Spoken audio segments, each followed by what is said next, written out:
All right, Gallup out with their annual survey on American satisfaction, and the numbers have plummeted to the average satisfaction with the 7 key aspects of the U.S. that they measure, down to 39%, the lowest recorded since they've been doing this.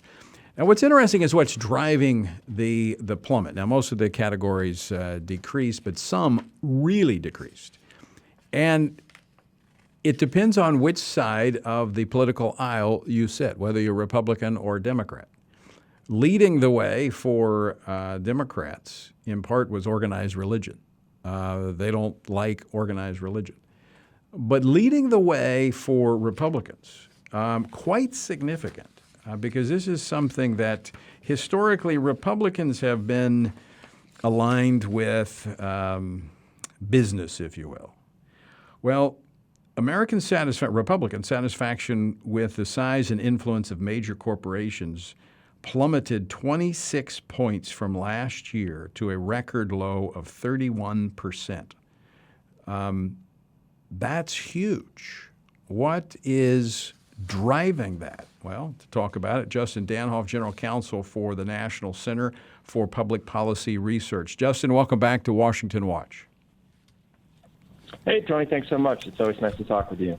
So any surprise here in these, that's a pretty significant drop, 26 points in terms of how Republicans view big corporations?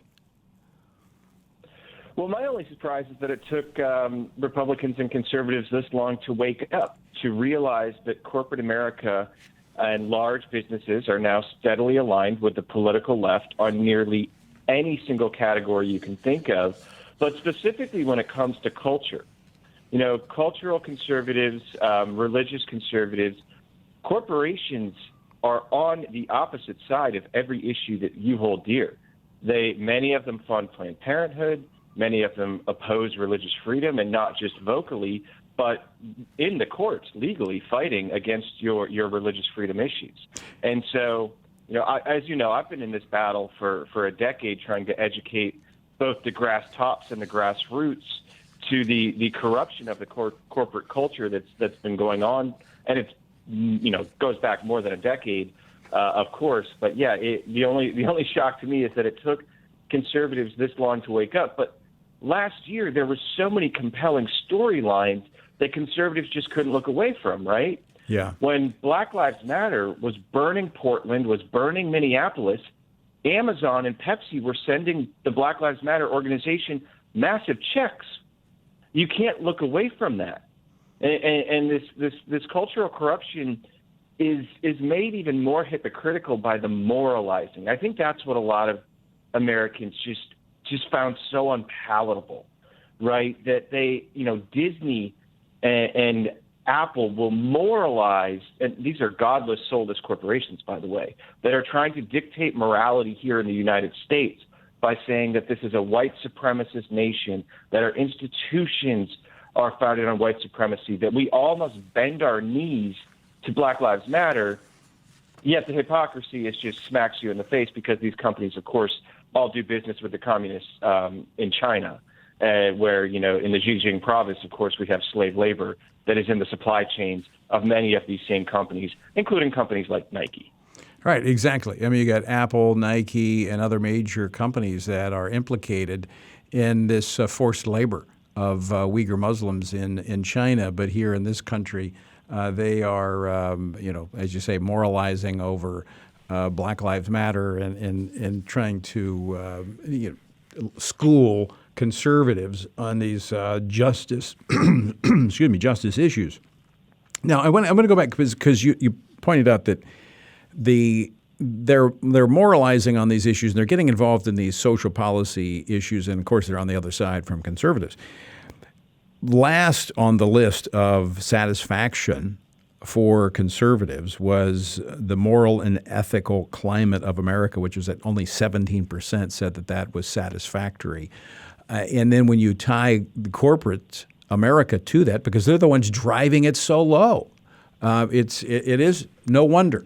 But this could be a huge political landscape shift, because historically, as I mentioned, the conservatives, Republican Party have been aligned with business. But we're seeing like the Chamber of Commerce getting involved with liberal candidates, going against Republicans. This could be a dynamic that could change the political landscape of America in a very significant way. Well, that's right. I mean, you brought up the Chamber of Commerce. My goodness, they haven't been conservative in more than a decade themselves. They just, to the point that they're endorsing Marty Walsh, President Biden's pick to lead the Department of Labor. They just endorsed Neera Tanden. Folks, if you don't know her, Google her. They had just endorsed her to head OMB, right? She ran the Center for American Progress for about a decade. Yeah, we were just talking about her. I mean, hostile to religion. The chamber just wholeheartedly endorsed her for that spot. So yeah, the chamber and things like that. Americans, again, conservatives are waking up to the fact that corporations have just become the college campus these days. And look what they did to Republican lawmakers who challenged the election outcomes from states that had irregularities. Saying they're not going to give money to them. They kicked them out of their properties where they were doing fundraising events. I mean, that is not lost on the conservative voter. That's right. Now the conservatives that have, angst and ire towards it, come to nationalcenter.org, check us out. We'll teach you how to direct that ire. All right, well, hold that because we're going to come back on the other side of this break, Justin, and I want to talk more about that, about what consumers can do to make a difference because you're really good at it. Justin Danhof, General Counsel for the National Center for Public Policy. My guest, we're going to continue our conversation about why conservatives have soured on big business, and I'm chief among them. We're going to talk more about it on the other side of the break. Don't go away. More Washington Watch to come.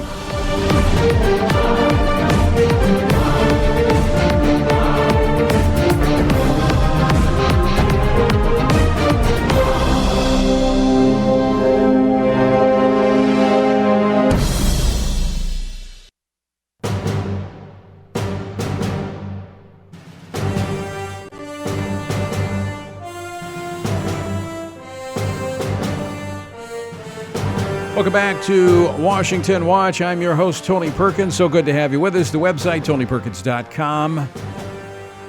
And again, tonight, our first Pray Vote Stand Town Hall meeting, 7:30 p.m. Eastern Time. You can participate at prayvotestand.org.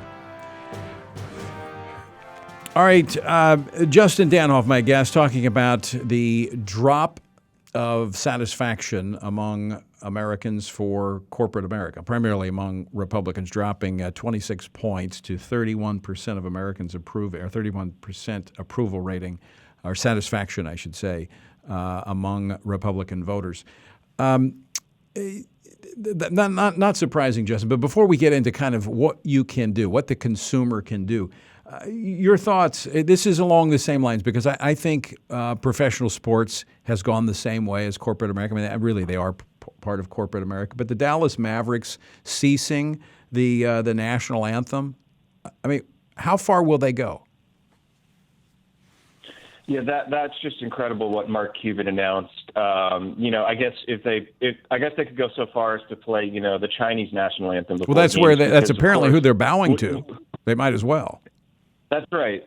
That's right. I mean, those listeners will remember that during the Hong Kong freedom fighters' efforts, that the NBA essentially silenced one of their own general managers who dared to tweet out some support for the Hong Kong freedom fighters because the NBA is so beholden to the CCP in China. It's sickening. But then they'll be the same thing as corporate America, in that they'll moralize and try to browbeat Americans about quote unquote social justice.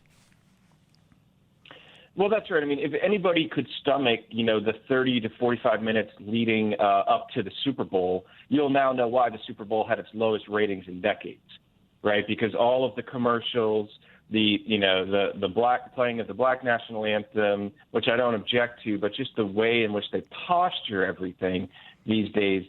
You're right. The sports leagues and look, they're all sponsored by the large companies that are just as woke and left of center as sports leagues have become. But I just saw where the NBA apparently ruling the Mavericks and saying all NBA teams will continue to play the anthem. I guess there is someone that still has a little bit of sense in professional sports. Let's talk about how the consumers can make a difference here, Justin. It's one thing to be dissatisfied, but how do you translate that into action? Sure. So let's pick one company and run down an example. So Bank of America, for those who have seen Tucker Carlson over the last week and a half, he's exposed the fact that Bank of America has turned over private information of many of its own clients to the federal authorities around January 6th. I've contacted Bank of America numerous times to ask if they did similar actions around the Black Lives Matter and the Antifa riots in places like Minneapolis and Portland. But how many other people have actually contacted the bank? Has anybody? Have you contacted your regional manager of the Bank of America affiliate where you live? Have you reached investor relations? There, the website's right there. Email, call, hound these companies down, engage. Engage is the key word, Tony, because reflexively there's this attitude that I'm just going to cut up my Bank of America credit cards, I'm going to cancel my mortgage with them, and we're going to boycott. Well, I hate to say it, but the collective history of the conservative boycott of corporations that offend our values is a dud. Yeah. It's never worked. And then here's a little secret. It's never worked for the left either. The left doesn't boycott any companies that offend their values. They engage more. They get more involved with those corporations so that they can have a sphere of influence. So that would be my recommendation at the consumer level. But there's other levels of levers of power as well, and that comes in voting.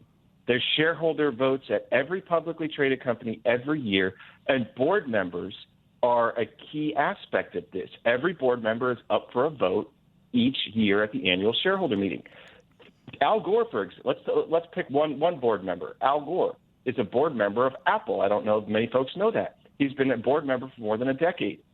Every year, he receives 99% of the vote to remain on Apple's board. Do you think Apple's shareholders are 99% liberals? I kind of highly doubt that. But what's happening is the conservatives aren't engaging their franchise when it comes to these proxy votes. So if, for example, the state pension in, I don't know, let's say Texas and Florida decided to start actually engaging in voting, that could have a real difference. And, not only that, but the individual investors that get their proxies in the mail and just throw them away, you can make a difference. Yeah.